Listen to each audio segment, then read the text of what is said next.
మోహన్జీ ప్రపంచవ్యాప్తంగా గుర్తింపు పొందిన మానవతావాది, ఆధ్యాత్మికవేత్త మరియు దూరదృష్టిగల మహనీయుడు. ఆయన తన జీవితాన్ని మానవజాతి మరియు భూమిపై ఉన్న ఇతర సమస్త జీవజాతుల శ్రేయస్సుకు అంకితం చేశారు. ప్రతి జీవి పరస్పరం భయపడకుండా సహజీవనం చేసే దయగల ప్రపంచాన్ని ఆయన కోరుకుంటున్నారు. ఆలోచనల్లో, వ్యక్తీకరణల్లో మరియు కార్యాల్లో అహింసను జీవన శైలిగా ఆచరించడం ద్వారా స్వీయ అంగీకారంతో స్వీయ అవగాహన పెంపొందించుకోవాలని ఆయన ప్రోత్సహిస్తున్నారు. 1965లో భారతదేశంలో కేరళలో జన్మించిన ఆయన ఆధ్యాత్మిక ప్రయాణం బాల్యదశలోనే ప్రారంభించారు. ఆధ్యాత్మిక ప్రవృత్తులు ఉన్నప్పటికీ మిడిల్ ఈస్ట్లో విజయవంతమైన కార్పొరేట్ జీవితంలో ఆయన అద్భుతంగా రాణించారు. అయితే 2000వ సంవత్సరంలో తన కుమార్తె అమ్మును కోల్పోవడం ఆయన జీవితంలో ఒక లోతైన మలుపుకు దారితీసింది. అపారమైన వేదనను ఒక ఉన్నతమైన లక్ష్యంగా మార్చుకొని ఆధ్యాత్మిక జ్ఞానం మరియు కరుణను కలగలుపుకొని ప్రపంచ సేవకు తన జీవితాన్ని అంకితం చేశారు. మోహన్జీ వ్యక్తులకు స్వీయ అన్వేషణ మరియు అంతర్ముఖ పరివర్తన వైపు దారి చూపిస్తారు.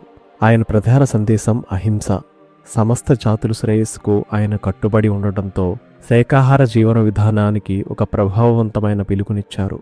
ఆయన ప్రధాన బోధన బియు స్వీయ అవగాహన మరియు స్వీయ అంగీకారాన్ని ప్రధానంగా పరిగణించి ప్రతి వ్యక్తి తన అసలు సామర్థ్యాన్ని తెలుసుకుని జీవితాన్ని ఒక లక్ష్యంతో గడపాలని ప్రేరేపిస్తుంది. ఇది మానవజాతిని పరిపూర్ణమైన దయాద్ర హృదయంతో నిండిన మనుషులుగా మార్చడానికి ప్రోత్సహిస్తుంది. ఆయన నాయకత్వంలో మోహన్జీ ఫౌండేషన్ వేగంగా విస్తరించింది. 6 ఖండాలలో 19 రిజిస్టర్డ్ ఫౌండేషన్లు మరియు 12 శాంతి సేవా కేంద్రాలతో ఇది అభివృద్ధి చెందింది. పూర్తిగా వాలంటీర్ల ఆధ్వర్యంలో నడిచే ఈ సంస్థల సామరస్యాన్ని మరియు కరుణను పెంపొందిస్తూ యాక్ట్ ఫౌండేషన్ మరియు అమ్ము కేర్ చారిటబుల్ ట్రస్ట్ వంటి మానవ సేవా కార్యక్రమాల ద్వారా 90 దేశాలకు పైబడి సేవలందిస్తున్నారు. మోహన్జీ స్థాపించిన సంస్థలు ఆహారం, వస్త్రాలు, విద్య, ఆరోగ్య సేవలు మరియు విపత్తు సహాయ కార్యక్రమాలను అందిస్తుంది.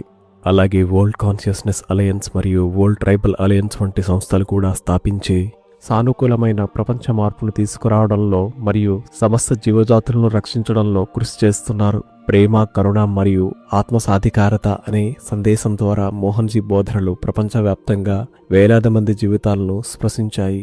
వివిధ నేపథ్యాల నుండి వచ్చిన ప్రజలు ఆయనతో సులభంగా అనుసంధానమవుతారు. అందువల్ల ప్రపంచ మానవత మరియు ఆధ్యాత్మిక వర్గాలలో ఆయన ఒక ప్రియమైన వ్యక్తిగా నిలిచారు.